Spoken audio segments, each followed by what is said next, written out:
ಅವಕಾಶಕ್ಕಾಗಿ ಧನ್ಯವಾದಗಳು ಸನ್ಮಾನ್ಯ ಸಭಾಪತಿಗಳೇ. ನಾನು ಉತ್ತರ ಕನ್ನಡ ಜಿಲ್ಲೆಯ ರೈತರಿಗೆ ಸೊಪ್ಪಿನ ಬೆಟ್ಟ ಸ್ಟ್ರಿಪ್ಗಳ ಬಳಕೆ, ಪಾರಂಪರಿಕ ಅತಿಕ್ರಮಣ ಮತ್ತು ಕಾಡು ಪ್ರಾಣಿಗಳಿಂದ ಆಗುತ್ತಿರುವ ಜೀವ ಮತ್ತು ಬೆಳೆ ಹಾನಿಗಳಿಗೆ ಪರಿಹಾರ ನೀಡುವ ಕುರಿತು ಒಂದಷ್ಟು ವಿಷಯನ ಪ್ರಸ್ತಾಪಿಸಲಿಕ್ಕೆ ಬಯಸ್ತಾ ಇದ್ದೀನಿ. ನಾವು ಕಂದಾಯ ಸಚಿವರಿಗೆ ಕೇಳಿದ್ವಿ ಪ್ರಶ್ನೆನ.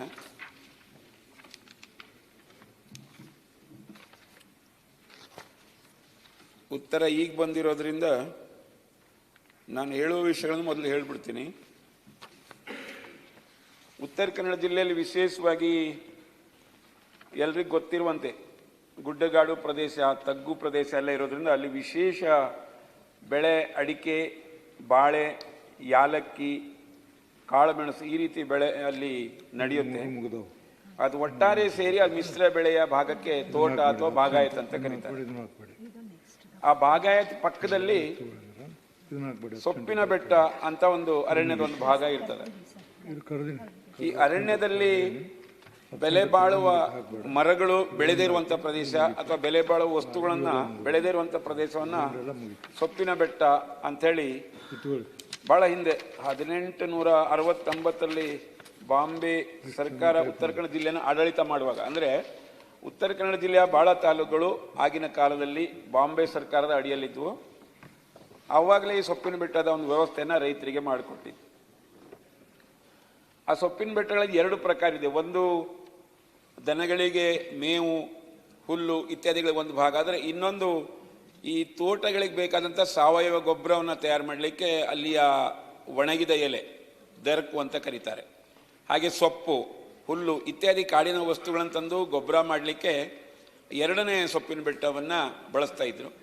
ಜೊತೆಯಲ್ಲಿ ಇನ್ನೊಂದು ಸ್ಟ್ರಿಪ್ ಅಂದರೆ ಭತ್ತದ ಗದ್ದೆಗಳ ಪಕ್ಕದಲ್ಲಿ ಒಂದು 50 ಅಡಿ ಅಗಲದ ಉದ್ದ ಒಂದು ಪಟ್ಟಿಯನ್ನು ಈ ಕಾಡು ಪ್ರಾಣಿಗಳು ಭತ್ತದ ಗದ್ದೆಗೆ ಬರಬಾರಂತ ಸ್ಟ್ರಿಪ್ ಅನ್ನುವ ಜಾಗವನ್ನು ಬಿಡ್ತಿದ್ರು.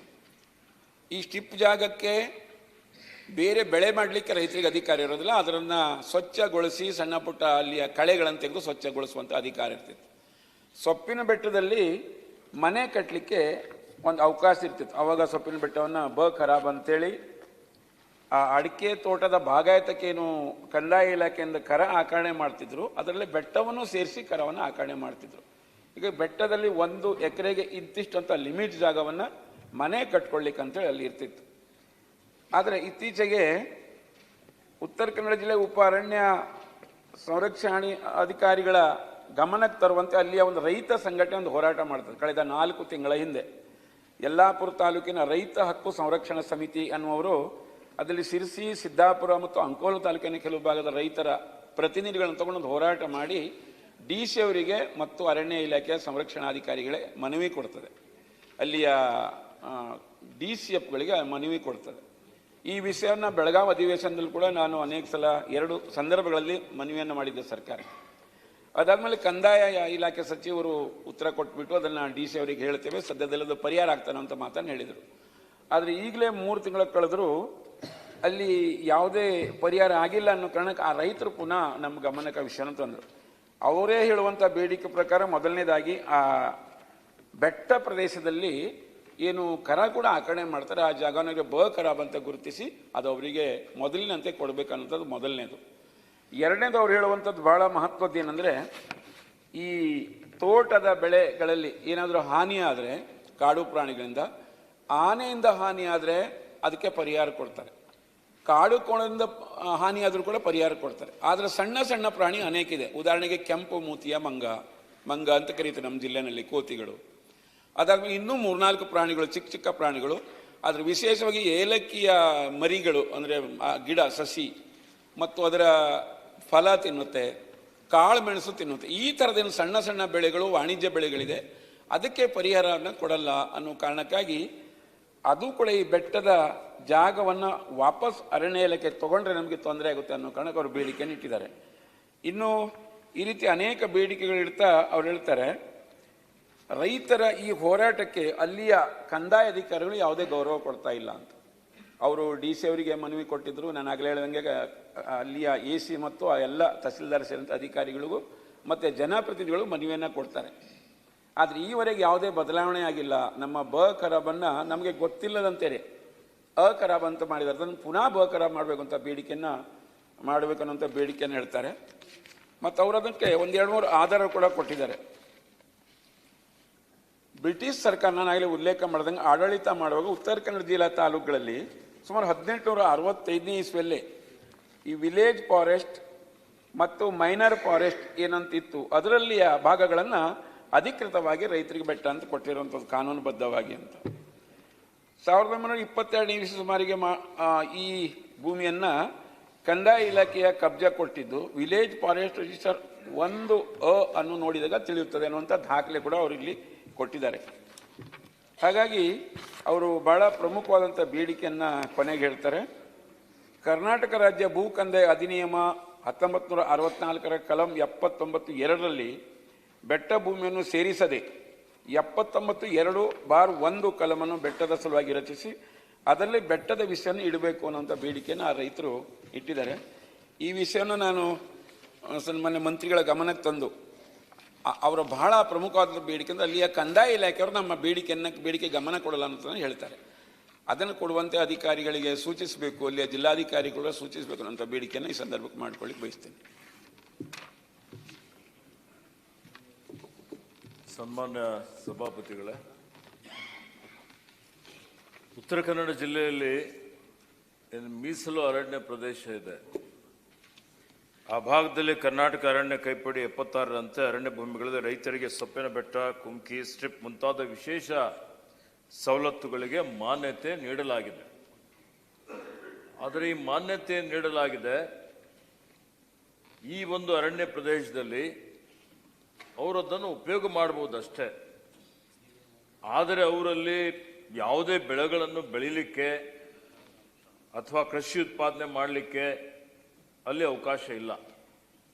ಅವರ ದನಕರುಗಳೇನಿದೆ, ಮೇವು ಏನಿದೆ, ಮೇವಿಗಾಗಿ ಅದನ್ನು ಉಪಯೋಗ ಮಾಡಬಹುದು. ಮತ್ತು ಈ ಸ್ಟ್ರಿಪ್ ಏನಿದೆ, ಯಾವುದೇ ಪ್ರಾಣಿಗಳು ಆ ಕಡೆ ಬರದ ರೀತಿಯಲ್ಲಿ ನೋಡಿಕೊಳ್ಳಿಕ್ಕೆ, ಮೇಂಟೈನ್ ಮಾಡಿಕೊಳ್ಳಿಕ್ಕೆ ಅವಕಾಶ ಇದೆ. ಈಗ ಈ ಅರಣ್ಯ ಸಂರಕ್ಷಿತ ಮೀಸಲು ಅರಣ್ಯ ಪ್ರದೇಶ ಏನಿದೆ, ಈ ಪ್ರದೇಶದ ಒಳಗಡೆ ಅತಿಕ್ರಮಣಕಾರರಿದ್ದರೆ, ಅಂಥವ್ರು ಏನಾದರೂ ಕೃಷಿ ಉತ್ಪಾದನೆ ಮಾಡಿದರೆ ಅಥವಾ ಅಲ್ಲಿ ಬೆಳೆ ಹಾನಿ ಆದರೆ ಅದಕ್ಕೆ ಪರಿಹಾರ ಕೊಡಲಿಕ್ಕೆ ಕಾಯ್ದೆಯಲ್ಲಿ ಅವಕಾಶ ಇಲ್ಲ. ಇದರ ಹೊರಗಡೆ ಆದರೆ ಇವತ್ತು ಆ ಬೆಳೆ ಹಾನಿಗೆ ಪರಿಹಾರ ಕೊಡುವಂಥ ಒಂದು ವ್ಯವಸ್ಥೆ ಇದೆ. ಅದರ ಬಗ್ಗೆ ಈಗಾಗಲೇ ತಾವು ನಾನು ಗಮನ ಸೆಳೆದಿದ್ದೀರಿ. ಕೆಲವೊಂದು ಪ್ರಾಣಿಗಳಿಗೆ ಮಾತ್ರ ಪರಿಹಾರ ಕೊಡ್ತಾ ಇದ್ದಾರೆ, ಕೆಲವೊಂದು ಪ್ರಾಣಿಗಳಿಗೆ ಪರಿಹಾರ ಕೊಡ್ತಾ ಇಲ್ಲ ಅಂತ ಅದನ್ನು ನಾನು ಪರಿಶೀಲನೆ ಮಾಡುವಂಥದ್ದು ಮಾಡಿ ತಮ್ಮ ಗಮನಕ್ಕೆ ತರಲಿಕ್ಕೆ ಹೇಳ್ತೀನಿ. ಪ್ರಾಣಿಗಳಿಂದ ಹಾನಿಯಾಗಿದ್ದಂಥದ್ದು ಅಥವಾ ಜೀವಹಾನಿಯಾಗಿದ್ದಂಥದ್ದಕ್ಕೆ ಎಲ್ಲ ರೀತಿಯ ನಾವು ಅವರಿಗೆ ಪರಿಹಾರ ಕೊಡುವಂಥ ವ್ಯವಸ್ಥೆ ಮಾಡ್ತಾ ಇದ್ದೀವಿ. ಆದರೆ ಸನ್ಮಾನ್ಯ ಸಭಾಪತಿಗಳೇ, ನಾನು ಒಂದ್ಸಲ ಹೇಳಿದೆ, ಇಲ್ಲಿ ಈ ಬಾಗಾಯತ್ ಅಂತ ಕರೆಯುವಂಥ ಏನು ತೋಟ ಇದೆ ಅದಕ್ಕೇನು ಕಂದಾಯ ಇಲಾಖೆಯಿಂದ ಕರಾಕರಣೆ ಮಾಡ್ತಾರೆ. ಅದರ ಜೊತೆಯಲ್ಲಿ ಅದರಲ್ಲಿ ಬೆಟ್ಟದ ಭೂಮಿ ಕೂಡ ಸೇರಿರುತ್ತೆ. ಅದಕ್ಕೆ ಬೆಟ್ಟದಲ್ಲಿ ಬೆಳೆಯನ್ನು ಬೆಳೆಸೋ ಬಗ್ಗೆ ರೈತರು ಕೇಳ್ತಿಲ್ಲ. ಅಲ್ಲಿಂದ ನಾನು ಆಗಲೇ ಹೇಳಿದಂಗೆ ಸೊಪ್ಪನ್ನು ತರಬೇಕು. ಅವರು ಸೊಪ್ಪು ಅಂದರೆ ಹಸಿ ಸೊಪ್ಪನ್ನು ತರ್ತಾರೆ, ಸೊಪ್ಪಿನ ಬೆಟ್ಟದಿಂದ ಕಡಿದು ಎಲೆಗಳು ತರ್ತಾರೆ. ಅದಾದ್ಮೇಲೆ ಒಣಗಿದ ಎಲೆಗಳು ತರ್ತಾರೆ. ಆಮೇಲೆ ದನ ಮೇಯಿಸಲಿಕ್ಕೆ ಒಂದಷ್ಟು ಬೆಟ್ಟ ಬಿಡಬೇಕು, ಬೇಣ ಅನ್ನೋ ಶಬ್ದದಲ್ಲಿ ಅದನ್ನು ಕರೀತಾರೆ. ಈ ಎಲ್ಲದಕ್ಕೂ ಅರಣ್ಯ ಇಲಾಖೆಯವರು ಒಂದು ಟ್ರೆಂಚನ್ನು ಹೊಡಿತಾರೆ, ಅಲ್ಲಿ ಭಾಷೆಯಲ್ಲಿ ಅಗಳ ಅಂತ ಹೇಳ್ತಾರೆ. ಅದು ಹೊಡೆದ್ಮೇಲೆ ಒಳಗಡೆ ಪ್ರವೇಶ ಮಾಡಲಿಕ್ಕೆ ಆಗೋದಿಲ್ಲ. ಹಾಗೆ ಸನ್ಮಾನ್ಯ ಸಚಿವರಿಗೆ ಗೊತ್ತಿರಬೇಕು, 1 ಎಕರೆ ತೋಟಕ್ಕೆ ಇರುವಂಥ ಬೆಟ್ಟದಲ್ಲಿ 2 ಗುಂಟೆ ಜಾಗವನ್ನು ಮನೆ ಅಥವಾ ಕೊಟ್ಟಿಗೆ ಅಥವಾ ಶೆಡ್ ಕಟ್ಟಬಹುದು ಅಂತದಿದೆ. ಅದನ್ನು ಕಟ್ಟಲಿಕ್ಕೆ ಈಗ DC ಅವರು ಅನುಮತಿ ಕೊಡ್ತಿಲ್ಲ ಅನ್ನುವಂಥ ಬೇಡಿಕೆನ ಅವ್ರು ಇಡ್ತಾ ಇದ್ದಾರೆ. ಮುಖ್ಯವಾಗಿ ಆ ಕಂದಾಯ ಇಲಾಖೆಯವರು ಅಂದರೆ DC ಅವರು ಇರ್ಬೋದು, AC ಅವರು ಇರ್ಬೋದು, ಆಯಾ ತಾಲೂಕಿನ ಯಲ್ಲಾಪುರ, ಸಿರ್ಸಿ, ಸಿದ್ದಾಪುರ ಮತ್ತು ಅಂಕೋಲ ತಾಲೂಕಿನ ಕೆಲವು ಭಾಗದ ತಹಸೀಲ್ದಾರ್ ಏನಿದ್ದಾರೆ ಅಲ್ಲಿ ರೈತರ ಪ್ರಮುಖರನ್ನು ಕಡೆ ಪಕ್ಷ ಕರೆದು ಅವ್ರ ಜೊತೆ ಚರ್ಚೆ ಆದರೂ ಮಾಡಬೇಕು. ಇಲ್ಲಾಂದರೆ ತುಂಬ ಅವರು ಒಂಥರ ಆಕ್ರೋಶಕ್ಕೆ ಒಳಗಾಗ್ತಾರೆ. ಕಳೆದ ಅವರ ಏನು ಹೋರಾಟ ಮಾಡಿದ್ರು 2 ದಿನ ಅವರು ತಹಸೀಲ್ದಾರ್ ಆಫೀಸ್ ಕಡೆ ಎದುರುಗಡೆ ನಿಂತಿದ್ರು. ಆಮೇಲೆ DC ಅವರು ಬರಲಿಲ್ಲ, AC ಅವರು ಬಂದರು. ಈಗ ಅವ್ರನ್ನ ಗಮನದಲ್ಲಿ ಇಟ್ಕೊಂಡು ಅವ್ರ ಜೊತೆಯಲ್ಲಿ ಮತ್ತು ಜನಪ್ರತಿನಿಧಿಗಳು ಸೇರಿಸಿ ಒಂದು ಸಭೆಯನ್ನಾದರೂ ಮಾಡಿದರೆ ಈ ವಿಷಯಗಳೇನು ಬದಲಾವಣೆ ಆಗಿರುತ್ತೆ ಅರಣ್ಯ ಇಲಾಖೆಯಲ್ಲಿ ಅದನ್ನು ಅವ್ರ ಗಮನಕ್ಕೆ ತರಲಿಕ್ಕೆ ಆಗ್ತಾನೆ ಅನ್ನೋಂಥದ್ದು ಒಂದು. ಎರಡನೇದು, ನಾನೇನು ಉಲ್ಲೇಖ ಮಾಡಿದೆ, ಅಲ್ಲೆಲ್ಲೂ ಈ ಸಂರಕ್ಷಿತ ಪ್ರದೇಶ ಇಲ್ಲ. ಈ ಸಿರ್ಸಿ ತಾಲೂಕಿನ ಶಾಲಮಲ ನದಿ ಪಕ್ಕದಲ್ಲಿ ಸಂರಕ್ಷಿತ ಪ್ರದೇಶ ಇದೆ, ದಾಂಡೇಲಿನಲ್ಲಿದೆ, ಹಳಿಯಾಳದಲ್ಲಿದೆ. ಬಿಟ್ಟರೆ ಯಲ್ಲಾಪುರ ಮತ್ತು ಈ ಸಿದ್ದಾಪುರ, ಸಿರ್ಸಿ ತಾಲೂಕಿನ ಅಂಕೋಲ ತಾಲೂಕಿನ ಭಾಗದಲ್ಲಿ ಸಂರಕ್ಷಿತ ಪ್ರದೇಶ ಇಲ್ಲ. ಕೇವಲ ಜೇನು ಸಂರಕ್ಷಿತ ಪ್ರದೇಶ ಅಂತ ಒಂದು ಸ್ವಲ್ಪ ಭಾಗ ಯಲ್ಲಾಪುರದಿಂದ ಹುಬ್ಬಳ್ಳಿ ಹೋಗುವ ರಸ್ತೆ ಪಕ್ಕದಲ್ಲಿದೆ. ಹೀಗಾಗಿ ಈ ಸೊಪ್ಪಿನ ಬೆಟ್ಟ ಎಲ್ಲೆಲ್ಲಿದೆಯೋ ಅಲ್ಲಿ ಅನೇಕ ಹೆಚ್ಚಿನ ಭಾಗ ಸೊಪ್ಪಿನ ಬೆಟ್ಟ ಸಂರಕ್ಷಿತ ಪ್ರದೇಶ ಒಳಗಡೆ ಇಲ್ಲ. ಅದಕ್ಕೋಸ್ಕರ ರೈತರು ಬೇಡಿಕೆ ಇಡ್ತಾ ಇದ್ದಾರೆ. ಆ ಬೇಡಿಕೆಯನ್ನು ಗಂಭೀರವಾಗಿ ತಗೊಳ್ಬೇಕು ಅನ್ನೋಂಥ ಮನವಿಯನ್ನು ಮಾನ್ಯ ಸಭಾಪತಿಗಳ ಮುಖಾಂತರ ನಾನು ಇಡ್ತಾ ಇದ್ದೇನೆ. ಭೋಜೇಗೌಡರು ಒಂದು ನಿಮಿಷ, ಮಿನಿಸ್ಟರ್ ಭೋಜೇಗೌಡರು. ಇದರಲ್ಲಿ ಮಾನ್ಯ ಅರಣ್ಯ ಸಚಿವರು ಉತ್ತರ ಕನ್ನಡ ಜಿಲ್ಲೆಯಲ್ಲಿ ಮಾತ್ರ ಮೀಸಲ ಅರಣ್ಯ ಇದೆ ಅಂತ ಹೇಳಿದ್ರು. ಪಶ್ಚಿಮ ಘಟ್ಟದ ಎಲ್ಲ ಜಿಲ್ಲೆಗಳಲ್ಲಿ ಈ ಮೀಸಲು ಅರಣ್ಯ ಸೊಪ್ಪಿನ ಬೆಟ್ಟ ಅಂತಕ್ಕಂಥದ್ದು ನೆನ್ನೆ ಮನೆ ಸೊಪ್ಪಿನ ಬೆಟ್ಟ ರೈತರಿಗೋಸ್ಕರನೇ ಇರ್ತಕ್ಕಂಥದ್ದು. ಸೊಪ್ಪಿನ ಬೆಟ್ಟ ಅಂತ ಇವ್ರು ಕರೀತಾರೆ, ನಮ್ಮಲ್ಲಿ ಗುಮ್ಗಿನ್ ಕರಿತೀವಿ, ಗೋಮಾಳ ಅಂತ ಕರಿತೀವಿ, ಮತ್ತು ಕೊಪ್ಪ ಎನ್ನಾರ್ಪುರ ಶೃಂಗೇರಿ ಕಡೆ ಇನ್ನಂತರ ಕರೀತಾರೆ. Soppina Betta it is purely meant for ರೈತರಿಗೋಸ್ಕರನೇ. ಗೊಬ್ಬರ ಮಾಡೋದು ವರ್ಷಕ್ಕೊಂದ್ಸರಿ ನಾವು ಉದ್ರಿದ ಎಲೆನ ಆರಿಸಿ ತಗೊಂಡು ಹೋಗ್ತೀವಿ, ಮತ್ತು ಕುರ್ಚಿಲ್ ಗಿಡನ ಕಡ್ದು ಆ ಸೊಪ್ಪನ್ನು ತಗೊಂಡೋಗಿ ಗೊಬ್ಬರಕ್ಕೆ ಮಿಕ್ಸ್ ಮಾಡಿ ಹಸಿ ಗೊಬ್ಬರಕ್ಕೆ ದನ ಕೊಟ್ಟಿಗೆನಲ್ಲಿ ಅದು ಮಾಡಿ ಮುಂದಿನ ವರ್ಷ ಕೊಳಿಸಿ ಅದನ್ನು ಹಾಕ್ತಕ್ಕಂಥದ್ದು. ಇದು ಒಂದು ವಿಚಾರ. ಇನ್ನೊಂದು ಎರಡನೇ ವಿಚಾರ, ಪ್ರಾಣಿ ಸಂಘರ್ಷ, ಮಾನವ ಮತ್ತು ಪ್ರಾಣಿ ಸಂಘರ್ಷ ಭಾಳ ತೀವ್ರವಾಗಿದೆ ಸರ್.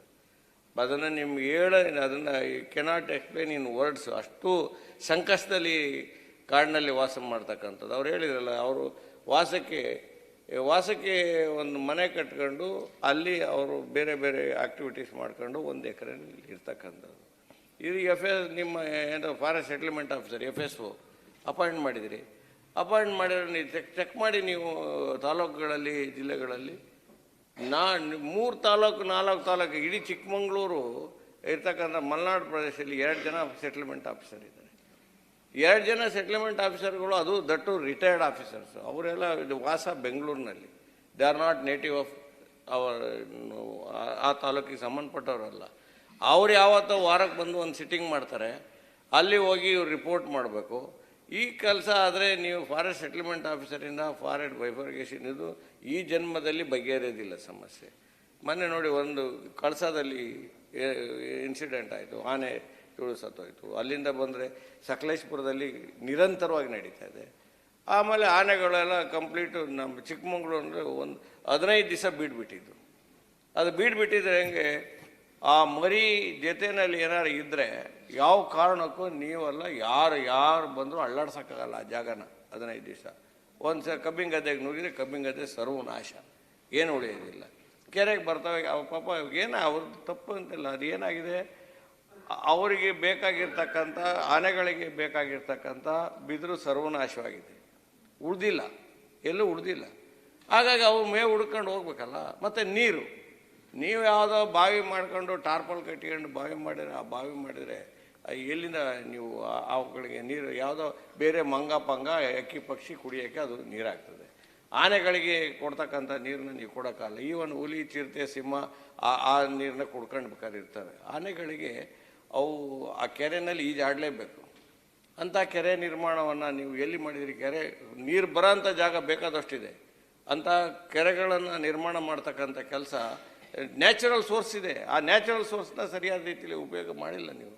ಮಾತಾಡ್ತೀರಿ, ನಾವು ಏನಾರು ಪ್ರಶ್ನೆ ಕೇಳಿದ್ರೆ ಒಂದು ಹೇಳ್ತೀರಿ, ರೈಲ್ವೆ ಕಂಬಿಗಳನ್ನು ಹಾಕಿ ನಾವು ಮುಂದಿನ ಇದರಲ್ಲಿ ಸರಿ ಮಾಡಿಕೊಡ್ತೀವಿ ಅಂತ. ನಾನು ನಿರಂತರವಾಗಿ 6 ವರ್ಷದಿಂದ ಪ್ರಶ್ನೆ ಪರ್ಮನೆಂಟ್ ಮಾಡ್ತಕ್ಕಂಥ ವೈಜ್ಞಾನಿಕ ನಾನು ಹೇಳಿದೆ, ನಿಮಗೆ ಯಾರು ಜಿಲ್ಲೆಯಲ್ಲಿ ಮಾಡೋದು ಕಷ್ಟ ಇದೆ, ಒಂದೊಂದು ಜಿಲ್ಲೆಯಲ್ಲಿ ಒಂದು ವರ್ಷ ಮಾಡ್ಕೊಂಬನ್ನಿ. ಏನು ಎಫೆಕ್ಟಿವ್ ಆಗಿ ಯಾವ ಕಾರಣಕ್ಕೂ ಆ ಸಂಘರ್ಷ ಆಗದ ರೀತಿ, ಆಣೆ ಅಲ್ಲಿಂದ ಆಚೆ ಬರೋದ ರೀತಿಯಲ್ಲಿ ಪ್ರತಿ ವರ್ಷ ಒಂದೊಂದು ಜಿಲ್ಲೆನಲ್ಲಿ ಮಾಡಿ. ನೀವು ಚಾರ್ಮಾಡಿಲಿ ನೋಡಿ, ಆಗುಂಬೆ ಘಾಟಿಲಿ ನೋಡಿ, ಶಿರಾಡಿ ಘಾಟಿಲಿ ನೋಡಿ, ಆ ಮಂಗಗಳೆಲ್ಲ ಬಂದು ಕಟ್ಟೆ ಮೇಲೆ ನಿಂತಿರ್ತಾವೆಲ್ಲ. ಆ ಮುಸಿಯನ ಆ ಸಂತತಿ ಹೋದರೆ ಆ ಸಂತತಿನ ಮತ್ತೆ ವಾಪಸ್ ನೀವು ಇಲ್ಲಿ ತರಕ್ಕೆ ಸಾಧ್ಯನೇ ಇಲ್ಲ. ನೀವು ಅಂಥ ಬೆಸ್ಟ್ ಆ ಮುಸಿಯ ಬಾಲ ಇರ್ತದೆ, ಒಂದು 2 ಮಾರು ಮುಸಿಯ ಇರ್ತದೆ ಆ ಸಂತತಿ. ಅದು ಕೂಡ ಮುಸಿಯ ಮಾನವನ್ನೇ ನೋಡಲ್ಲ. ಆದರೆ ಇವತ್ತು ನಾನು ಬಾಳೆಹಣ್ಣು ಹಿಡಿದ್ರೆ ನನ್ನ ಕಾರ್ ಹತ್ರ ಬಂದು ನಿಲ್ಲುತ್ತೆ, ನನ್ನ ಕಾರ್ ಹತ್ರ ಬಾಳೆಹಣ್ಣು ಇಸ್ಕೊಂಡು ಹೋಗ್ತದೆ. ಈ ಪರಿಸ್ಥಿತಿಯನ್ನು ನಿರ್ಮಾಣ ಮಾಡಿರ್ತಕ್ಕಂಥದ್ದು ನಾವು ಸೇರಿ ನಾನು ಹೇಳ್ತಾ ಇರ್ತಕ್ಕಂಥದ್ದು. ದುಃಖ ಬರ್ತದೆ. ಅಂಥ ಪ್ರಾಣಿಗಳು ಅವನ್ನ ಆ ಸಂತತಿ ಉಳಿಸ್ಬೇಕಾಗಿದೆ. ಮಂಗ ಯಾರು ಪೂಜೆ ಮಾಡಿ ಆ ದೇವಸ್ಥಾನ ಕಡೆಯಿಂದ, ಹೊರನಾಡು ದೇವಸ್ಥಾನ ಕಡೆಯಿಂದ, ಧರ್ಮಸ್ಥಳ ದೇವಸ್ಥಾನಕ್ಕೆ ಕಾಯಿ ಹೊಡೆದು ಹಣ್ಣು ಕಾಯಿ ಎಲ್ಲ ಮಾಡ್ತಾರಲ್ಲ, ಉಳಿತಲ್ಲ, ಅದೆಲ್ಲ ತೆಗೆದಲ್ಲ ಹಾಕೋಗ್ತಾರೆ. ಅವು ತಿನ್ನಕ್ಕೆ ಕೊಟ್ಟು ಹೋಗ್ತಾರೆ. ಇದರಲ್ಲಂತೂ ಕರೋನಾದಲ್ಲಿ ಅವು ಪಾಪ ಒದ್ದಾಡಿ ಸತ್ತೇ ಹೋಗಿದ್ದಾವೆ ಭಾಳಷ್ಟು. ಯಾರು ಹೋಗಿಲ್ಲಲ್ಲ ಆ ಜಾಗದಲ್ಲಿ. ಹಾಗಾಗಿ ಹಣ್ಣಿನ ಗಿಡಗಳನ್ನು ತಾಣ ಅದು ಯಾವುದು ಚಾರ್ಮಾಡಿ ಘಾಟು, ಆಗುಂಬೆ ಘಾಟು, ಈ ಶಿರಾಡಿ ಘಾಟ್ ಎಲ್ಲ ಒಂದು ಹಣ್ಣಿನ ಗಿಡ ಇಲ್ಲ ಸರ್ ಇವತ್ತು. ಆನೆಗಳಿಗೆ ಬೇಕಾದಷ್ಟು ಹಲಸಿ ಮರಗಳನ್ನ ಅಳ್ಳಾಡಿಸಿ ಹಲಸಿ ಮರ ತಿಂತಿದ್ದು ಆನೆಗಳೆಲ್ಲ ತಿಂತಾಯಿದ್ರು. ಇವತ್ತು ಒಂದು ಹಲಸಿ ಮರಗಳಿಲ್ಲ, ನೇರಳೆ ಮರ ಇಲ್ಲ, ಹತ್ತಿ ಮರ ಇಲ್ಲ. ಈ ಪರಿಸ್ಥಿತಿ ನಿರ್ಮಾಣ ಸಂಘರ್ಷ ಆಗಿರೋದು ನಿಜ. ಆ ಸಂಘರ್ಷನ ಯಾವ ರೀತಿ ಹೋಗ್ಲಾಡಿಸ್ಬೇಕು ಅನ್ನೋ ವಿಚಾರದಲ್ಲಿ ನೀವು ಮನಸ್ಸು ಮಾಡಲೇಬೇಕಾಗಿದೆ. ಹಾಗಾಗಿ ಈಗ ನೋಡಿ, ಮುಳ್ಳಂದಿ ನಾವೇನಾರ ಕೋವಿ ಹಿಡಿದು ಹೊಡೆದ ವೈಲ್ಡ್ ಲೈಫ್ ಆ್ಯಕ್ಟಲ್ಲಿ ನಮ್ಮನ್ನ ಹಾಕಿ ಒಳಗಾಕಿ ಮುಗಿದೋಯ್ತು. ಎಲ್ಲರ ಮನಲ್ಲೂ ಕೋವಿಡ್ ಸಂರಕ್ಷಣೆ ಮಾಡಬೇಕಲ್ಲ. ನನ್ನ ಬೆಳೆ ಸಂರಕ್ಷಣೆ ಮಾಡೋಕ್ಕೆ ಸಾಧ್ಯನೇ ಇಲ್ಲ. ಅಡಿಕೆ ಗಿಡನ ಕೊರೆದ್ರೆ ಒಂದು ಮುಗಿದೇ ಹೋಯ್ತು. ಕೇಳು. ಹಾಂ, ಇಲ್ಲ, ಆನೆ ಬಂದು ಒಂದ್ಸರಿ ಹೊಡೆದ ತೆಂಗಿನ ಗಿಡಗಳು ತೆಗೀತೆ. ಅದು ತೆಂಗಿನ ಗಿಡ ಯಾಕೆ ತಿನ್ನುತ್ತೆ ಅಂದರೆ ಅದ್ರ ಒಳಗಡೆ ಒಂದು ಗಿಣ್ಣು ಅಂತ ಬರ್ತದೆ, ಈಚಲು ಗಿಡದ ಗಿಣ್ಣು ಅಂತ ಬರ್ತದೆ. ಆ ಗಿಣ್ಣು ತಿನ್ನೋದಕ್ಕೆ ಭಾಳ ಸ್ವೀಟ್ ಇರುತ್ತೆ, ನಾವು ಕೂಡ ತಿಂತೀವಿ. ಅದು ಆ ರಟ್ಟೆ ಎಳೆದ್ರೆ ಆ ಗಿಣ್ಣು ತುದಿ ತಿಂತದೆ. ತೆಂಗಿನಕಾಯಿಂದು ಒಂಥರ ಮೇಲೆ ಚಿಪ್ ಬರ್ತಲ್ಲ, ಅದನ್ನು ಒಳಗಡೆ ಎಳೆದು ಬೊಂಬ್ಲು ಬರೋಕ್ಕೆ ಮುಂಚೆ ತೆಂಗಿನಕಾಯಿ ತಿಂದು ನೋಡಿ, ಎಳ್ನೀರು ಅದನ್ನು ತಿನ್ನೋಕ್ಕೆ ಭಾಳ ರುಚಿ ಇರುತ್ತೆ. ಅದನ್ನು ತಿನ್ನೋಕ್ಕೋಸ್ಕರ ಇಡೀ ಗಿಡನೇ ಹೋಗ್ತದೆ, ತೆಗೆದುಬಿಡ್ತಾರೆ. ಹಾಗಾಗಿ ಇಂಥದ್ದೆಲ್ಲ ಇದೆ. ಅದೆಲ್ಲ ರೈತರು ಪಾಪ ಎವ್ರಿ ಡೇ ಫೇಸ್ ಮಾಡ್ತಾರೆ, ಅದೇನು ತೊಂದರೆ ಆಗೋದಿಲ್ಲ. ಅಲ್ಲ, ಹಿಂಗಿದೆ ಸ್ವಾಮಿ. ಅದನ್ನ ಫಾರೆಸ್ಟ್ ಮಿನಿಸ್ಟರ್ ಇಲ್ಲಿದಾರಲ್ಲ, ದಯಮಾಡಿ ಆಯ್ತು ನಾನು ಕೂರ್ತೀನಿ. ಬಟ್ ಆ ಮಾನವ ಸಂಘರ್ಷ, ಪ್ರಾಣಿ ಸಂಘರ್ಷನ ನೀವು ಹಂತವಾಗಿ ಮಾಡಿದರೆ ಭಾಳ ದಿಟ್ಟತನದ ನಿಲುವನ್ನು ತಗೊಂಡು ಮಾಡಿ, ಸ್ವಲ್ಪ ಹಣವನ್ನು ಖರ್ಚಾಗ್ತದೆ. ಅದನ್ನು ಒಂದು ವಾರ್ ಫೂಟಲ್ಲಿ ನೀವು ಕೆಲಸ ಮಾಡಿದರೆ, ಒಂದೊಂದು ವರ್ಷಕ್ಕೆ ಒಂದು ಜಿಲ್ಲೆ ಮಾಡಿದರೆ 6 ವರ್ಷ ಮುಗಿದು ಹೋಯ್ತು. ಒಂದು ಪೀರಿಯಡಲ್ಲಿ ನೀವು ಇಡೀ 6 ಜಿಲ್ಲೆನೂ ಮುಗಿಸ್ಬಿಡ್ಬೋದು. ದಯಮಾಡಿ ಆ ಕೆಲಸ ತಾವು ಮಾಡಬೇಕು ಅಂತ ಈ ಸಂದರ್ಭದಲ್ಲಿ ಮನೆಯ ಸಭಾಪತಿಗಳೇ, ಅವಕಾಶಕ್ಕಾಗಿ ಧನ್ಯವಾದಗಳು. ಈಗಾಗಲೇ ಭೋಜೇಗೌಡರು ಮತ್ತು ಸಾಂತರಾಮ್ ಬುದ್ಧಿ ಹೇಳಿದೆ, ಕೊಡಗು ಜಿಲ್ಲೆಯಲ್ಲಿ ಅಷ್ಟೇ ಆನೆಗಳ ಭಾಳ ವಿಪರೀತ ಕಾಟ. ಸುಮಾರು ಈಗ 4-5 ಸಾವುಗಳಾಗಿದೆ. ಮನೆ ಮಂತ್ರಿಗಳಿಗೆ ಗೊತ್ತಿರ್ಬೋದು. ಹಾಗೆಯೇ ಹುಲಿ ಕಾಟನಷ್ಟೇ. ಮತ್ತು ಮಂಗಗಳ ಕಾಟ, ಬೆಳೆ ನಾಶ ಮಾಡೋದು ವಿಪರೀತ ಆಗಿದೆ ಮಂಗಗಳದು. ಮತ್ತು ಅಲ್ಲಿಂದ ಪ್ರಾಣಿಗಳಿಗೆಲ್ಲ ಮನುಷ್ಯ ಸಾಯೋಗೆ ಸರ್ಕಾರದಿಂದ ಹಣ ಕೊಡ್ತಿದೆ. ಆದರೆ ಜೇನ್ನೋಣ ಸತ್ತು ಇವತ್ತು 2 ಜನ ಸತ್ತಿದ್ದಾರೆ. ಅದಕ್ಕೆ ಯಾವುದೇ ಪರಿಹಾರ ಸಿಕ್ಕಿಲ್ಲ. ಅದನ್ನು ದಯವಿಟ್ಟು ಆ ಜೇನ್ನೋಣ ಬಜೆಟಲ್ಲಿ ಹೆಚ್ಚಿನ ಒಂದು ಅನುದಾನ ಕೊಟ್ಟು ಆ ಸಮಸ್ಯೆಯನ್ನು ಪರಿಹಾರ ಬೇಕು ಅಂತೇಳಿ ಮಾನ್ಯ ಸಭಾಪತಿಗಳ ಮುಖಾಂತರ ಅರಣ್ಯ ಸಚಿವರಿಗೆ ಮನವಿಯನ್ನು ಮಾಡ್ತೇನೆ.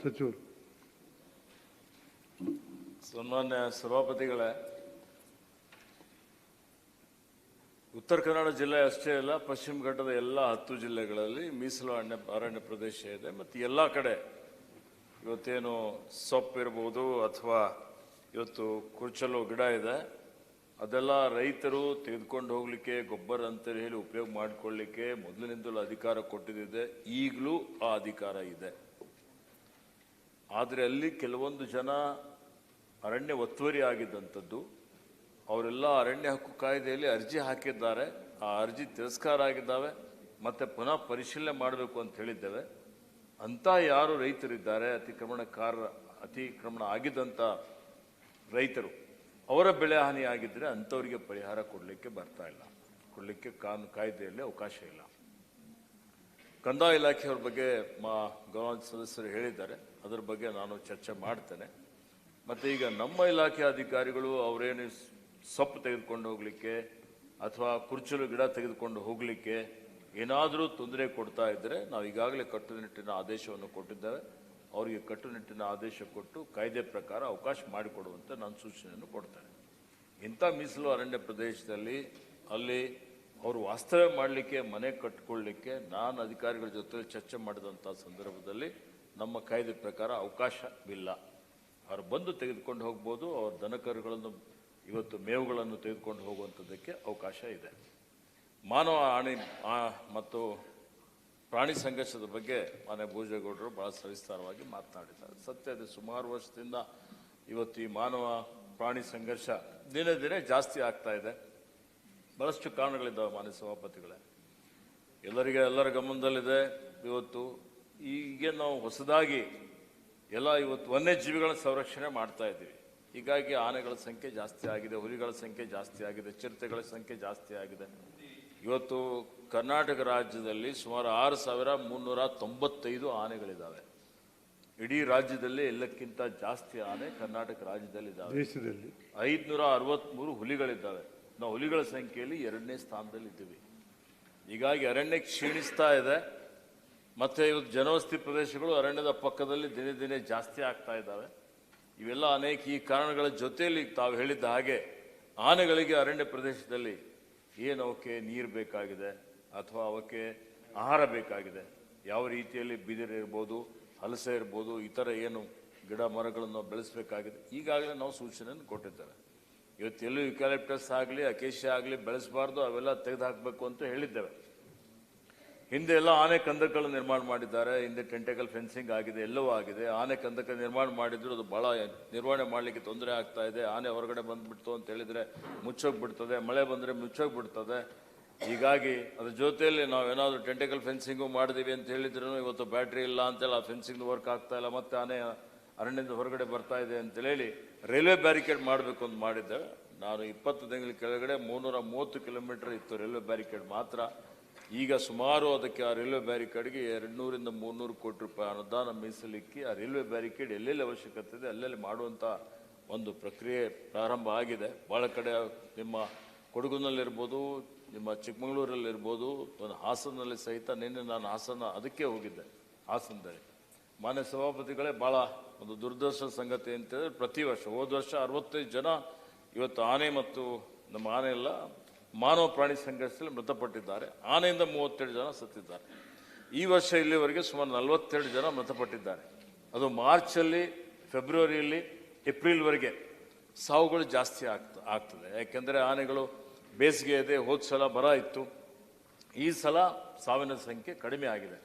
ಇದಕ್ಕೆ ಶಾಶ್ವತ ಪರಿಹಾರ ವಿಶೇಷವಾಗಿ ಕೊಡಗುನಲ್ಲಿ ಮತ್ತು ಹಾಸನದಲ್ಲಿ ಮತ್ತು ಚಿಕ್ಕಮಗಳೂರಿನಲ್ಲಿ ಇವತ್ತು ಸುಮಾರು 100 ಆನೆಗಳು, ಆ ಭಾಗದಲ್ಲಿ 100 ಆನೆ, ಈ ಭಾಗದಲ್ಲಿ 100 ಆನೆ ಅರಣ್ಯ ಪ್ರದೇಶದಿಂದ ಹೊರಗಡೆನೇ ಇದ್ದಾವೆ. ಇವತ್ತಲ್ಲ, ಸುಮಾರು 20 ವರ್ಷದಿಂದ. ಮತ್ತು ಈ ಆನೆಗಳ ನಾವು ಸೆರೆ ಹಿಡಿಬೇಕು. ಸೆರೆ ಹಿಡಿದು ಕಾರ್ಯಾಚರಣೆ ಮಾಡಿ ಅವಕ್ಕೆ ಒಯ್ದು ಅರಣ್ಯದಲ್ಲಿ ಬಿಡಬೇಕು. ಅವು ಕೇರಳದಲ್ಲಿ ಬಿಟ್ಟಿರೋ ಸಹಿತ ಆನೆಗಳು ಎಷ್ಟು ಅವಕ್ಕೆ ಮೆಮರಿ ಪವರ್ ಇದೆ ಅಂದರೆ 6 ತಿಂಗಳು ಬಿಟ್ಟು 1 ವರ್ಷ ಬಿಟ್ಟು ಮತ್ತೆ ಅದೇ ಸ್ಥಾನದಲ್ಲಿ ಬರ್ತವೆ. 80ರ ದಶಕದಲ್ಲಿ ಸುಮಾರು 20-25 ಆನೆಗಳು ಸೆರೆ ಹಿಡಿದು ಬೇರೆ ಕಡೆ ಬಿಟ್ಬಿಟ್ಟಿದ್ರು, ಮತ್ತೆ ಬಂದಿದ್ದಾವೆ. 90ರ ದಶಕದಲ್ಲೂ ಬಿಟ್ಟಿದ್ರು, ಹಿಂದಿನ ಸರ್ಕಾರದಲ್ಲೂ ಬಿಟ್ಟಿದ್ರು, ಮತ್ತೆ ಅದೇ ಪ್ರದೇಶದಲ್ಲಿ ವಾಪಸ್ ಬಂದುಬಿಟ್ಟಿದ್ದಾವೆ ಆನೆಗಳು. ಇದಕ್ಕೆ ಬಹಳಷ್ಟು ನಾನು ಸಚಿವನಾದ ಮೇಲೆ ಇದ್ರ ಬಗ್ಗೆ ಎಲ್ಲ ಅಧ್ಯಯನ ಮಾಡಿ ರಾಜ್ಯದಲ್ಲಿ 4 ರಾಜ್ಯಗಳ ಒಂದು ಸಮ್ಮೇಳನವನ್ನು ಮಾಡಿದ್ವಿ. ಅದಾದಮೇಲೆ ಅಂತಾರಾಷ್ಟ್ರೀಯ ಮಟ್ಟದಲ್ಲಿ ತಜ್ಞರಿಗೆ ಕರೆಸಿ ಅವರ ಸಲಹೆಗಳನ್ನು ತೆಗೆದುಕೊಳ್ಳಬೇಕು ಅಂತೇಳಿ ಹೇಳಿ ಇವತ್ತು ಅಂತಾರಾಷ್ಟ್ರೀಯ ಮಾನವ ಆನೆ ಸಂಘರ್ಷದ ಬಗ್ಗೆನೂ ಒಂದು ಸಮ್ಮೇಳನ ಮಾಡಿದ್ವಿ. ಆ ಸಮ್ಮೇಳನದಲ್ಲಿದ್ದು ಅನೇಕ ಜನ ತಜ್ಞರು ಅದರಲ್ಲಿ ಭಾಗವಹಿಸಿ ಇನ್ನು ಆನೆಗಳ ಬಿಹೇವಿಯರಲ್ಲಿ ಏನಾದರೂ ಬದಲಾವಣೆ ಆಗಿದೆಯಾ, ಯಾಕೆ ಈ ರೀತಿ ದಿನೇ ಜಾಸ್ತಿ ಆಗ್ತಾ ಇದೆ, ಅದ್ರ ಬಗ್ಗೆನೂ ನಾವು ಒಂದು 4 ಸಂಸ್ಥೆಗಳ ವತಿಯಿಂದ ಇಂಡಿಯನ್ ಇನ್ಸ್ಟಿಟ್ಯೂಟ್ ಆಫ್ ಸೈನ್ಸ್ ಮತ್ತು WWF ಹೀಗೆ ಒಂದು 4 ಸಂಸ್ಥೆಗಳಿಗೆ ಜವಾಬ್ದಾರಿಯನ್ನು ಒಪ್ಪಿಸಿ ಅವ್ರ ಕಡೆಯಿಂದ ಇವತ್ತು ನಾವು ಒಂದು ವರದಿಯನ್ನು ಪಡಿಬೇಕು ಅಂತೇಳಿ ಆ ತೀರ್ಮಾನವನ್ನು ನಾವು ಮಾಡಿದ್ದೇವೆ. ಈಗ ಹೊಸದಾಗಿ ನಾನು ಸನ್ಮಾನ್ಯ ಮುಖ್ಯಮಂತ್ರಿಗಳಿಗೆ ವಿನಂತಿ ಮಾಡಿದ್ದೇನೆ, ಇದಕ್ಕೆ ಜಾಸ್ತಿ ಅನುದಾನ ಬೇಕಾಗ್ತದೆ ಅಂತೇಳಿ ಈ ಒಂದು ಆಯವ್ಯಯದಲ್ಲಿ ಘೋಷಣೆ ಮಾಡಲಿಕ್ಕೆ ಒಂದು ಪ್ರಸ್ತಾವನೆಯನ್ನು ಕೊಟ್ಟಿದ್ದೇವೆ. ಇವತ್ತು ಭದ್ರಾ ಅಭಯಾರಣ್ಯದಲ್ಲಿ ಒಂದು ಸಾಫ್ಟ್ ರಿಲೀಸ್ ಸೆಂಟರ್ ಮಾಡಬೇಕು ಅಂತೇಳಿ.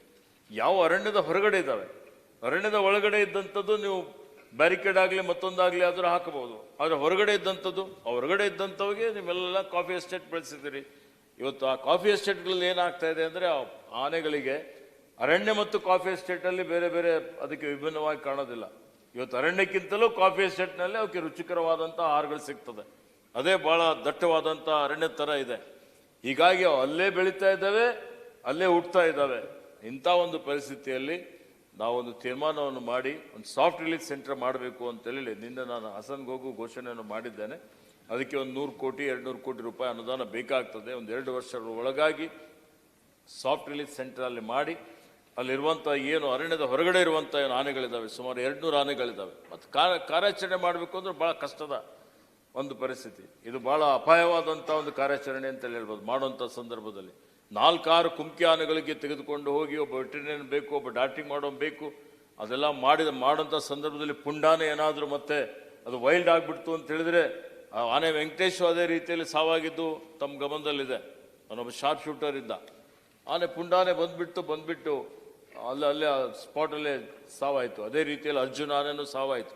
ಅರ್ಜುನ ಆನೆ, ಕುಮ್ಕಿ ಆನೆಗಳು ಈ ಪುಂಡಾನೆಗಳಿಗೆ ಹಿಡಿಲಿಕ್ಕೆ ಸೆರೆ ಹಿಡಿಲಿಕ್ಕೆ ಉಪಯೋಗ ಮಾಡ್ತಾರೆ.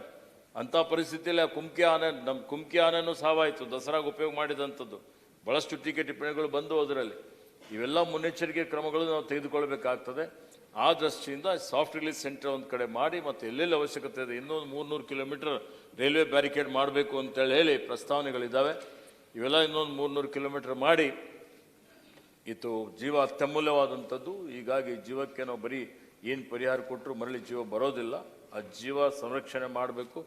ನಿನ್ನೆ ನಾವು ವಿಶ್ವ ವನ್ಯಜೀವಿ ದಿವನ ಆಚರಣೆ ಮಾಡಿದ್ದೀವಿ. ವನ್ಯಜೀವಿಗಳು ಸಂರಕ್ಷಣೆನೂ ಆಗಬೇಕು. ಅದಕ್ಕಿಂತ ಜಾಸ್ತಿ ಅಂದರೆ ಮಾನವ ಜೀವನ ಸಂರಕ್ಷಣೆ ಮಾಡುವಂಥದ್ದು ಭಾಳ ಅವಶ್ಯಕತೆ ಇದೆ. ಆ ದೃಷ್ಟಿಯಿಂದ ಎಲ್ಲ ರೀತಿಯ ಕ್ರಮಗಳನ್ನು ಅರಣ್ಯ ಇಲಾಖೆ ನಮ್ಮ ಸರ್ಕಾರ ತೆಗೆದುಕೊಳ್ತಾ ಇದೆ. ಮುಂಬರುವಂಥ ದಿನಮಾನಗಳಲ್ಲಿ ತಾವು 6 ವರ್ಷ ಹೇಳಿದ್ರಿ, 6 ವರ್ಷ ಅಲ್ಲ, ನನ್ನ ಸಂಕಲ್ಪ ಗುರಿ ಏನಿದೆ ಅಂದರೆ ಬರುವಂಥ 2 ವರ್ಷ 3 ವರ್ಷಗಳ ಒಳಗಾಗಿ ಒಂದೇ ಒಂದು ಜೀವಹಾನಿ ಆಗಬಾರ್ದು ಅನ್ನೋಂಥ ರೀತಿಯಲ್ಲಿ ಇವತ್ತು ಈ ಒಂದು ನಾವು ಯೋಜನೆ ಹಾಕ್ಕೊಳ್ಬೇಕು ಅನ್ನೋಂಥದ್ದು ನಾವು ಎಲ್ಲ ರೀತಿಯ ತಯಾರಿ ಮಾಡಿದ್ವಿ. ಅದಕ್ಕೆ ತಮ್ಮ ಸಲಹೆ ಸೂಚನೆಗಳು ಏನೇ ಇದ್ದರೂ ಕಾಲಕ್ಕೆ ತಾವು ಕೊಡಿ, ಅದನ್ನು ಜಾರಿ ಮಾಡುವಂಥ ಕೆಲಸ ನಾವು ಮಾಡ್ತೀವಿ ಅನ್ನೋಂಥ ಭರವಸೆಯನ್ನು ನಾನು ಈ ಸದನದಲ್ಲಿ ಕೊಡ್ತಾ ಇದ್ದೇನೆ. ಮನೆ ಸಚಿವರೇ, ಜೇನ್ನೊಣ ಪಾಪ ಕೂಲಿ ಕಾರ್ಮಿಕ ಜೇನ್ನೊಣ ಕಳೆದುಬಿಟ್ಟು 2 ಸಾವಾಗಿದೆ. ಅದಕ್ಕೆ ಫಾರೆಸ್ಟ್ ಡಿಪಾರ್ಟ್ಮೆಂಟ್ ಅವರು ಯಾವುದೇ ಪರಿಹಾರ ಇಲ್ಲ ನಮ್ಮ ಇದರಲ್ಲಿ ಅಂತೇಳಿ, ಅದಕ್ಕೆ ದಯವಿಟ್ಟು ಆ ಕೂಲಿ ಕಾರ್ಮಿಕರಿಗೆ ಪರಿಹಾರ ಕೊಡುವಂಥ ವ್ಯವಸ್ಥೆ ಆಗಬೇಕು. ಸಭಾಪತಿಗಳೇ, ಗೌರವಾನ್ವಿತ ಸದಸ್ಯರು, ಜೇನ್ನೊಣದಿಂದ ಸಾವಾಗಿದೆ, ಸತ್ಯ ಇದೆ. ಜೇನ್ನೊಣದಿಂದ ಸಾವಾಗಿದ್ದಕ್ಕೆ ಪರಿಹಾರ ಇಲ್ಲ. ನಾವು ಆನೆಯಿಂದ, ಹುಲಿಯಿಂದ, ಚಿರತೆಯಿಂದ ಸಾವಾದರೆ, ಕಾಡು ಕೋಣದಿಂದ ಸಾವಾದರೆ 15 ಲಕ್ಷ ರೂಪಾಯಿ ಪರಿಹಾರ ಕೊಡ್ತಾ ಇದ್ದೇವೆ. ಬಹಳಷ್ಟು ಜನ ನಮ್ಮ ಭಾಗದಲ್ಲಿ ಕೇಳ್ತಾರೆ, ಹಾವು ಕಡಿದು ಸುಮಾರು ಜನ ಸಾಯ್ತಾ ಇದ್ದಾರೆ, ಅವ್ರಿಗೆ 2 ಲಕ್ಷ ಕೊಡ್ತೀವಿ ಕೃಷಿ ಇಲಾಖೆ ವತಿಯಿಂದ. ಅಲ್ಲಿ 2 ಲಕ್ಷ ಕೊಡ್ತೀವಿ, ಇಲ್ಲಿ 15 ಲಕ್ಷ ಕೊಡ್ತೀವಿ. ಈ ರೀತಿಯಲ್ಲಿದೆ. ಇನ್ನೂ ಭಾಳ ಕಡೆ ಜಾಸ್ತಿ ಮಾಡಬೇಕು ಅನ್ನೋಂಥದ್ದು. ಆದರೂ ಈ ಎಲ್ಲ ಪ್ರಾಣಿಗಳಿಂದ ಏನೇನು ಜೀವಹಾನಿ ಆಗಿದ್ದಂಥ ಪರಿಸ್ಥಿತಿಯಲ್ಲಿ ನಾನು ಸನ್ಮಾನ್ಯ ಮುಖ್ಯಮಂತ್ರಿ ಜೊತೆಯಲ್ಲಿ ಚರ್ಚೆ ಮಾಡ್ತೇನೆ. ಅದಕ್ಕೂ ಪರಿಹಾರ ಕೊಡುವಂಥದ್ದಕ್ಕೆ ಏನು ಸಾಧ್ಯತೆ ಇದೆ ಅದನ್ನು ಪರಿಶೀಲನೆ. ಅದಕ್ಕೆ ಹೇಳಿದೆ, ಇಂಥ ಅನೇಕ ಪ್ರಸ್ತಾವನೆಗಳಿದ್ದಾವೆ.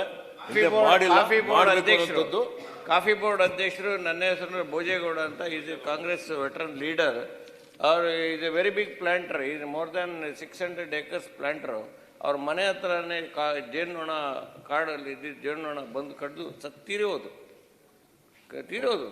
ಹಾಗಾಗಿ ಜೇನ್ನೊಣನ ನಾವು ಪೋಷಣೆ ಮಾಡಬೇಕು. ನಮ್ಮಲ್ಲಿ ಬೆಂಕಿ ಹಾಕಕ್ಕೆ ಬಿಡಲ್ಲ ಸ್ವಾಮಿ ಅಧ್ಯಕ್ಷರೇ. ಜೇನು ಇಳಿಸ್ತಾರೆ, ಜೇನು ಇಳಿಸುವಾಗ ನೀವು ಬೆಂಕಿ ಹಾಕಿ ಇಳಿಸ್ತಾರಲ್ಲ, ಅವಾಗ ಇಡೀ ಜೇನ್ನೊಣ ಎಲ್ಲ ಸತ್ತೋಗ್ಬಿಡ್ತವೆ. ಆ ಸಂತತಿ ಉಳಿಬೇಕಲ್ಲ ಜೇನು ಅಂತ, ಕಾಡು ಜೇನು. ಹಾಗಾಗಿ ಜೇನ್ನೊಣನು ಕಮ್ಸ್ ಅಂಡರ್ ದಿಸ್ ವೈಲ್ಡ್ ಲೈಫಲ್ಲಿ ಬರ್ತದೆ. ದಯಮಾಡಿ ಅದಕ್ಕೆ ಪರಿಹಾರ ಇಲ್ಲದಿದ್ರೂ ಕೂಡ ನೀವು ಇದನ್ನು exception, more rare and rarest case ಅಂತೇಳಿ ಈ ಕೆಲಸ ಮಾಡಬೇಕು. ಮುಂದಿನ ದಿನಗಳಲ್ಲಿ ಅದನ್ನು ಇಟ್ಟು ಮಾಡಿ ದಯವಿಟ್ಟು ಒಳ್ಳೇದಾಗ್ತದೆ ಪ್ಲೀಸ್. ಸಭಾಪತಿಗಳೇ, ಮಂತ್ರಿಗಳು ಉತ್ತರ ಕೊಟ್ಟಿದ್ದ ರೀತಿಗೆ ನಾನು ಅಭಿನಂದಿಸ್ತೇನೆ. ಸಾಕಷ್ಟು ಅಧ್ಯಯನ ಅವರಿಗಿದೆ ಈ ವಿಷಯದಲ್ಲಿ. ಈವನ್ ಕಲ್ಯಾಣ ಕರ್ನಾಟಕದವರಾಗಿಯೂ ಕೂಡ ಈ ವಿಷಯಗಳ ಬಗ್ಗೆ ಸಾಕಷ್ಟು ಅವರು ಅಧ್ಯಯನ ಮಾಡಿ ಪರಿಹಾರ ಕಂಡುಹಿಡಿಯೋದಕ್ಕೆ ನಾನು ಅಭಿನಂದಿಸ್ತೇನೆ. ನಂದು ಒಂದೇ ಪ್ರಶ್ನೆ, ಅದೇನು ಅಂದರೆ, ಈ ಉದಾಹರಣೆಗೆ ಈ ಆನೆಗಳನ್ನು ಪಳಗಿಸ್ತಾ ಇರ್ತಕ್ಕಂಥದ್ದು, ಆನೆಗಳ ಜೊತೆನಲ್ಲಿ ಯಾರು ನಮ್ಮ ಎಂಪ್ಲಾಯೀಸ್ ಇದ್ದಾರೆ ಆ ಆನೆಗಳನ್ನ ನೋಡ್ಕೊಳ್ಳೋದಕ್ಕೆ, ಅವ್ರ ಪರಿಸ್ಥಿತಿ ಏನು, ಅವ್ರಿಗೆ ಕೊಡ್ತಕ್ಕಂಥ ವೇತನ ಏನು, ಅದ್ರದ್ದು ಏನಾದ್ರು ಸುಧಾರಣೆ ಆಗಿದೆಯಾ, ಅವ್ರ ಜೀವನದ ಬಗ್ಗೆನೂ ಕೂಡ ನಾವು ಸ್ವಲ್ಪ ಗಮನಿಸಬೇಕು. ಇದ್ರ ಬಗ್ಗೆ ಮಂತ್ರಿಗಳು ಏನು ಉತ್ತರ ಕೊಡ್ತಾರೆ ಅನ್ನುವಂಥದ್ದನ್ನು ನಾನು ಗಮನ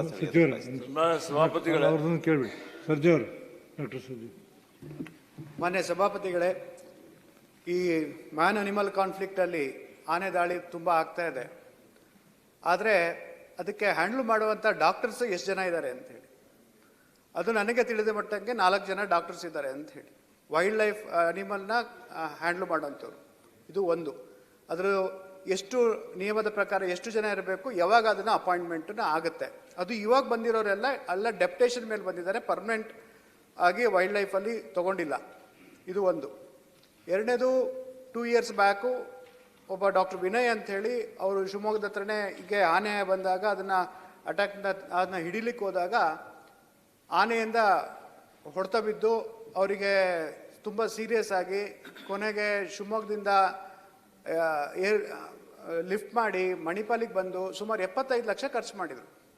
ಫಸ್ಟು 2 daysದು 3 daysದು ಏನು ಖರ್ಚು ಬಂತೋ ಅದನ್ನು ಸರ್ಕಾರ ಗಮನಿಸ್ತು. ಆದರೆ ನಂತರದಲ್ಲಿ ಅವರ ಕಂಪ್ಲೀಟ್ 75 ಲಕ್ಷನೂ ಅವರೇ ಕೈಯಿಂದ ಖರ್ಚು ಮಾಡುವಂಥ ಪರಿಸ್ಥಿತಿ ಬಂತು. ಆಮೇಲೆ ರಿಯಂಬರ್ಸ್ ಆಗಿರ್ಬೋದು. ಬಟ್ ಆದರೆ ಅವ್ರ ಮನೆ ಕಡೆ ಸದೃಢ ಇತ್ತು, ಹಾಗಾಗಿ ಅವರು ಟ್ರೀಟ್ಮೆಂಟ್ ತೊಗೊಳಕ್ಕಾಯ್ತು. ಅಕಸ್ಮಾತ್ ಅದು ಇರಲಿಲ್ಲ ಅಂದರೆ ಖಂಡಿತವಾಗ್ಲೂ ಆ ಮನುಷ್ಯ ಜೀವವನ್ನು ಕಳ್ಕೊಬೇಕಾಗಿತ್ತು.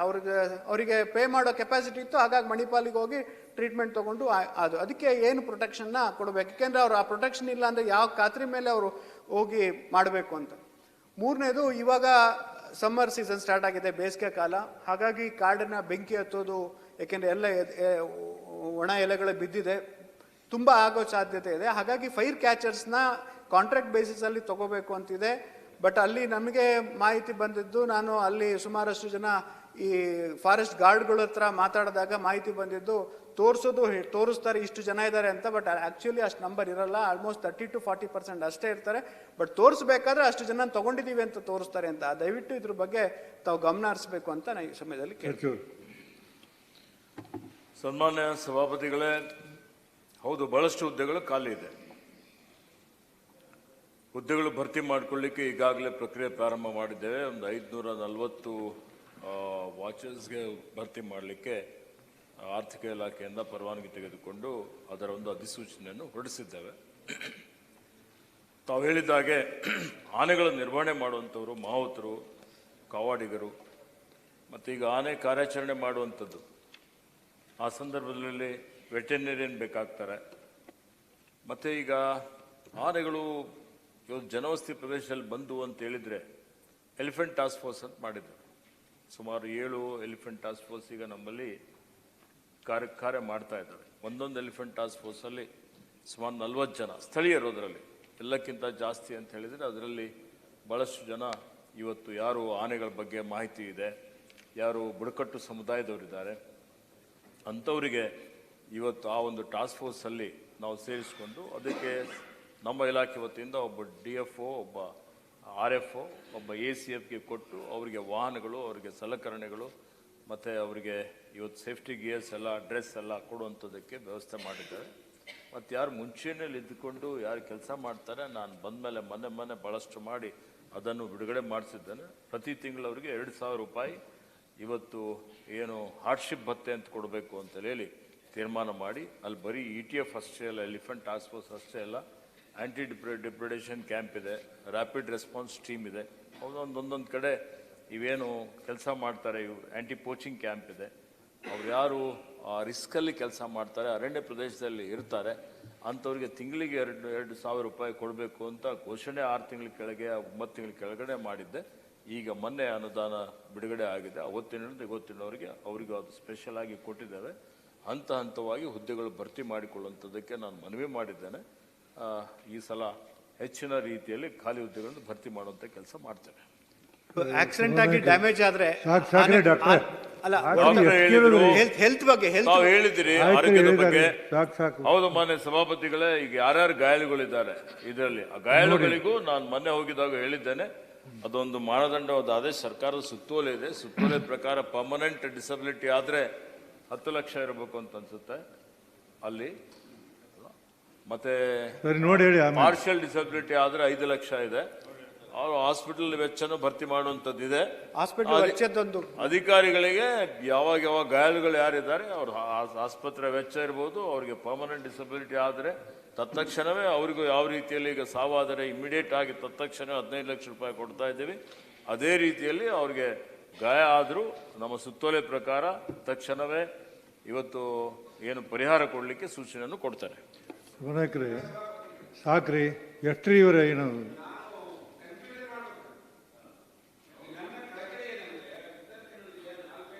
ಇದು ನಾವು ಎಷ್ಟು ಟೈಮ್ ಕೊಡ್ತೀನಿ ಸ್ವಲ್ಪ ಅರ್ಥ ಮಾಡ್ಕೊಳ್ಳಿ.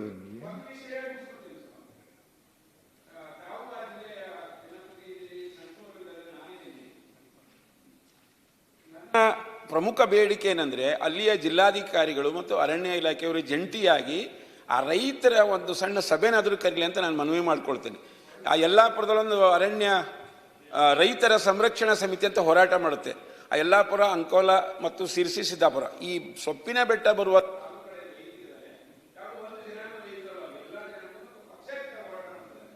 3 ಜನ ವಕೀಲರು ಕೂಡ ಅದರಲ್ಲಿದ್ದಾರೆ. ಹಾಗಾಗಿ ಅವ್ರ ಸಭೆ ಕರೆದು ಸದ್ಯದಲ್ಲಿ ಸಚಿವರನ್ನು ಹೇಳಿ ನಾನು ಹೇಳ್ತೀನಿ ನಾನು ನಮ್ಮ ಇಲಾಖೆಯ DCFಗೆ ಹೇಳಿ ಜಿಲ್ಲಾಧಿಕಾರಿ ಉತ್ತರ ಕನ್ನಡ ನಾನು ಜೊತೆಲೂ ನಾನು ಚರ್ಚೆ ಮಾಡಿ ಮಾತಾಡ್ತೀನಿ DC ಕೂಡ ನೀವು ಒಂದು ಇವೆಲ್ಲರೂ ಸೇರಿ ಒಂದು ಸಭೆ ಮಾಡಿ ಅಂತ ಹೇಳಿ ಅವ್ರಿಗೆ ಸೂಚನೆಯನ್ನು ಕೊಡ್ತಾನೆ. ಈಗಾಗಲೇ ಅರಣ್ಯ ಇಲಾಖೆ ವತಿಯಿಂದ ಎಲ್ಲಾ ಜಿಲ್ಲಾಡಳಿತಕ್ಕೆ ಸರ್ಕಾರದ ವತಿಯಿಂದ ಸೂಚನೆಯನ್ನು ಕೊಟ್ಟಿದ್ದೇವೆ. ಪ್ರತಿಯೊಂದು ಜಿಲ್ಲೆಯಲ್ಲಿ ಜಿಲ್ಲಾಧಿಕಾರಿಗಳು, ಜಿಲ್ಲಾ ಮುಖ್ಯ ಕಾರ್ಯನಿರ್ವಾಹಕ ಅಧಿಕಾರಿಗಳು ಮತ್ತು ಪೊಲೀಸ್ ವರಿಷ್ಠಾಧಿಕಾರಿಗಳು ಇಂಥ ಏನಾದರೂ ಘಟನೆಗಳಾಗಿದ್ದಂಥ ಸಂದರ್ಭದಲ್ಲಿ ಜನರಿಗೆ ಅರಿವು ಮೂಡಿಸುವಂಥದ್ದು, ಜಾಗೃತಿ ಮೂಡಿಸುವಂಥದ್ದು, ಈ ಸಮಸ್ಯೆ ಬಗೆಹರಿಸಲಿಕ್ಕೆ ಆದ್ಯತೆ ಮೇರೆಗೆ ಸಭೆಗಳನ್ನು ಮಾಡಬೇಕು ಮತ್ತು ಎಲ್ಲರಿದ್ದಕ್ಕೆ ಸಹಕಾರ ಮಾಡಬೇಕು ಅಂತ ಹೇಳಿದ್ದೇವೆ. ಮಾನ್ಯ ಗೌರವ ಸದಸ್ಯರು ಹೇಳಿದ ಹಾಗೆ ಒಂದು ಆದಷ್ಟು ತತ್ಕ್ಷಣವೇ ಒಂದು ಸಭೆ ಕರೆದು ಏನು ಹೋರಾಟಗಾರರಿಂದ ಕರೆಸ್ಕೊಂಡು ಅವರಿಗೆ ಮಾತನಾಡಿ ಅವರ ಸಮಸ್ಯೆ ಸ್ಥಳೀಯ ಮಟ್ಟದಲ್ಲೇ ಬಗೆಹರಿಸಲಿಕ್ಕೆ ಹೇಳ್ತೀವಿ. ಟೈಮ್ ಕಡಿಮೆ ಸಭಾನಾಯಕರ ಇದು ಏನಾದರೂ ಬೆಳಗ್ಗೆ ಸ್ವಲ್ಪ ಬೇಗ ಸ್ಟಾರ್ಟ್ ಮಾಡೋಣ ಅಂತ ಸದನ.